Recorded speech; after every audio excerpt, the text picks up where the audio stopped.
El Señor esté con todos ustedes. Proclamación del Santo Evangelio según San Lucas.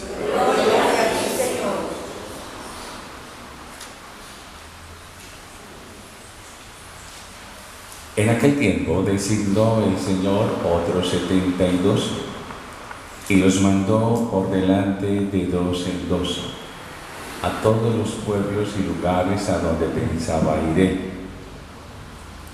Y les decía: la mies es abundante y los obreros pocos. Rueguen pues al dueño de la mies que mande obreros a su mies. Pónganse en camino, miren que los mando como corderos en medio de lobos. No lleven talega ni alforja ni sandalias. No se detengan a saludar a nadie por el camino. Cuando entren en una casa, digan primero: paz a esta casa. Y si allí hay gente de paz, descansará sobre ellos su paz.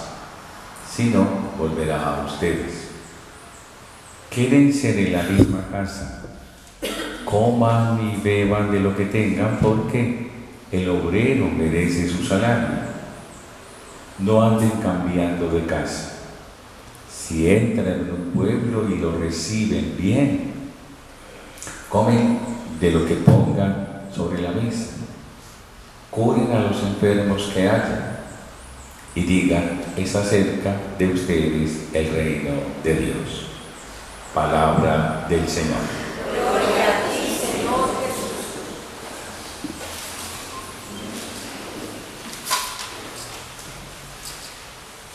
Vamos a darle una mirada en clave de misión al texto de hoy de San Lucas, que nos renueva nuestra vida, nos pone en situación y nos permite hacer una evaluación realmente de lo que yo estoy haciendo por Jesús, por Dios y en la Iglesia. El texto podríamos decir que es un pequeño y contundente manual de misión. De esa manera lo vamos a denominar. Jesús indica a Lucas que mandó otros 72. ¿Qué quiere decir?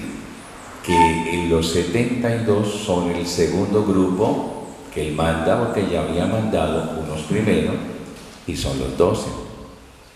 Cuando hablamos de 72 es un número muy interesante, que ojalá yo lo estuviera aquí en la parroquia. Esta semana pasada hicimos una lista de futuros misioneros para la misión que el Papa nos ha encomendado en el mes de octubre, y alcanzamos a inscribir 21, y Jesús habla de 72. Ojalá pudiéramos llegar a 72 acá en la parroquia, y para eso hay que rezar al dueño de la mies.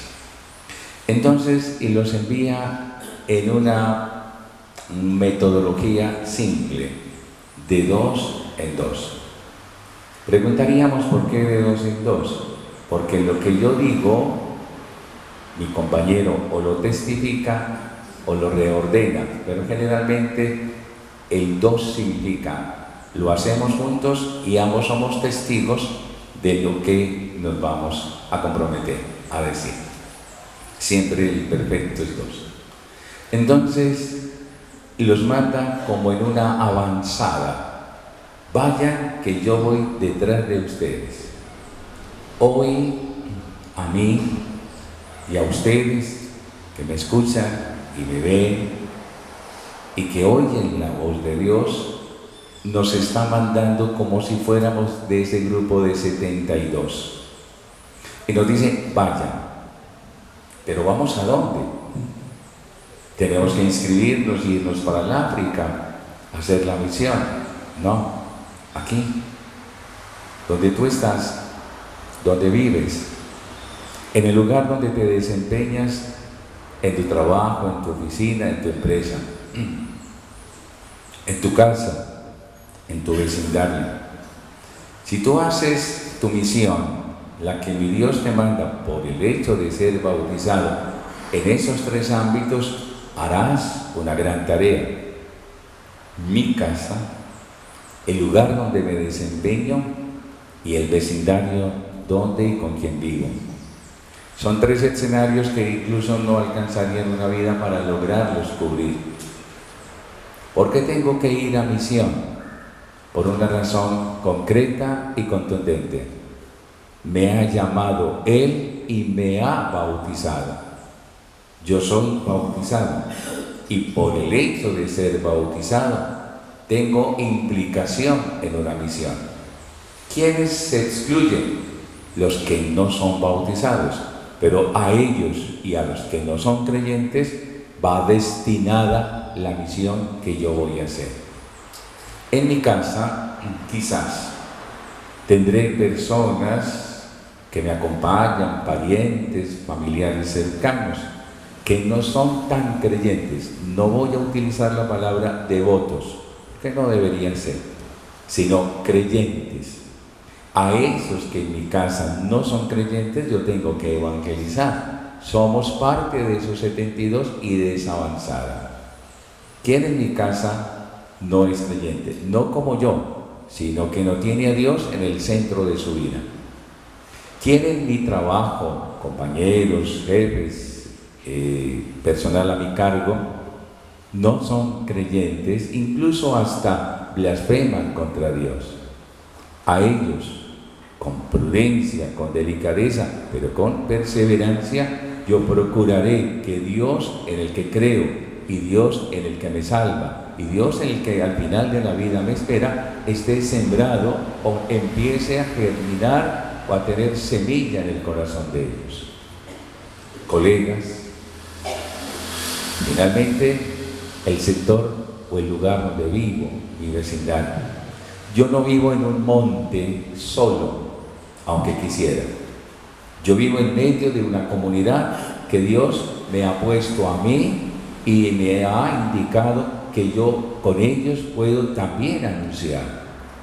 Hay muchas maneras de hacerlo. Tenemos muchas posibilidades y tenemos el talento, pero el tiempo puede escasear. No porque yo no lo quiera emplear, porque se acaba el margen de vida que tenemos para hacer la misión. Fíjense entonces qué llamado tan maravilloso nos hace mi Dios, no hoy, sino siempre.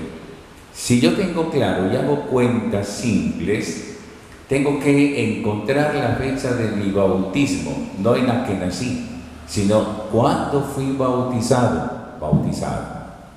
Y a partir de ahí, tengo que empezar a contar cuántos años debería de haber implementado y empleado para la misión. Supóngase que fui bautizado a la edad de 6 meses y que a los 7 tenía ya conciencia de todo, pero que a los 14 años era ya más o menos decisivo en mi vida. De los 14 a la actualidad, ¿cuántos años han pasado y cuánta misión he hecho o no? Aún. Esos son los años. Muy bien, segundo punto. Son 3, llevamos 2 y avanzamos. La misión no es mía ni soy yo el dueño de la misión. El dueño de la misión y de la tarea es Dios. Y Jesús es muy claro y lo trae Lucas. La mies es abundante, quiere decir la gente a la que yo tengo que ir y que me espera son muchos, son demasiados. Pero quienes van a la misión son pocos. Era un tema de toda la vida y es de siempre. Quienes se comprometen a la tarea de mi Dios no son tantos, son poquitos, son poquitos. Pero entonces, ¿qué dice él? Recen, recen, recen. Dice, ruéguenle al dueño de la mies que mande obreros a la mies.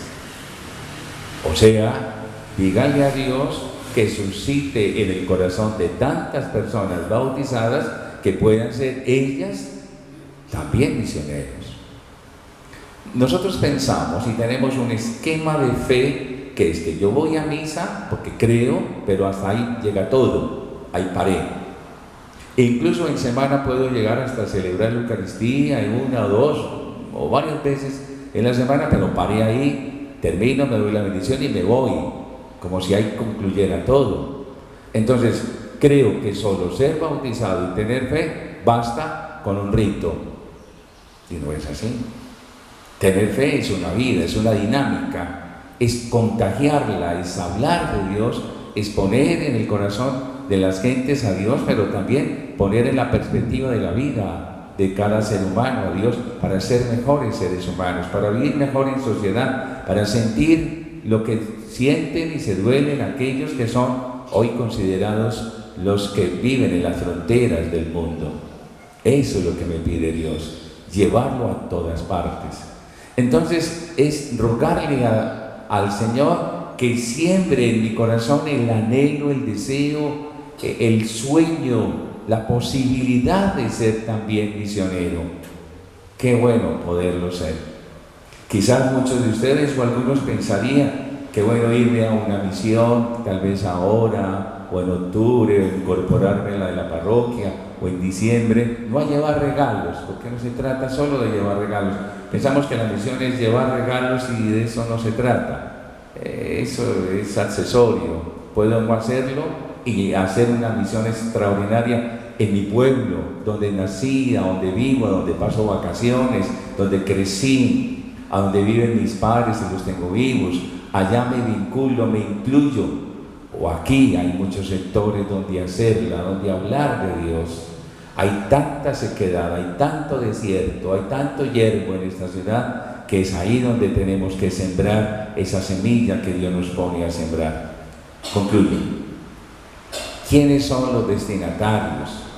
Todos, particularmente en un término griego, los tojos. Los tojos. T-O-T-O. Tojos.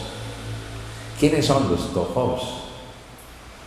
Los de la periferia, los pobres, los que no ven, los ciegos, los que están esclavos, los que están encarcelados, los que están enfermos, los que están marginados, los que están postrados, los que como el samaritano se hallan en la cuneta de la vida, los que están recluidos, los que están llenos de entre la droga, los migrantes, la drogadicción, los que esclavizan, los que perturban, todos aquellos, todos particularmente los más dolientes. Esos son los destinatarios de la misión.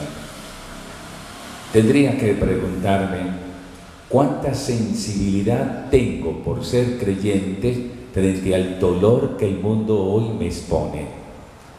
Fíjense que hay un aspecto que no desearíamos que perdiéramos, y es ser asépticos al dolor. Cuando ustedes han ingresado a un quirófano, el quirófano es aséptico, o sea, no debe haber una sola bacteria dentro del quirófano, y cuando la hay es mortal. Fíjense en el cuidado de los médicos, del vestuario, las manos, las máscaras, los gorros, para no contagiarse ni contaminar al paciente, al enfermo, al que va a ser intervenido.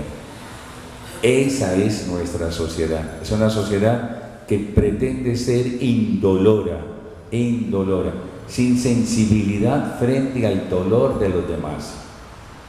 ¿Por qué no nos duelen los que se mueren sin haber nacido?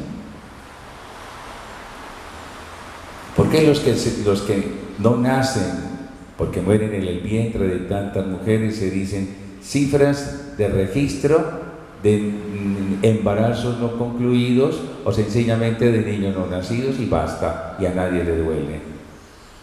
¿Por qué no nos duelen los que se mueren por la eutanasia pasiva en tantos hospitales? Porque se dejan de atender o de asistir. ¿Por qué no nos duele?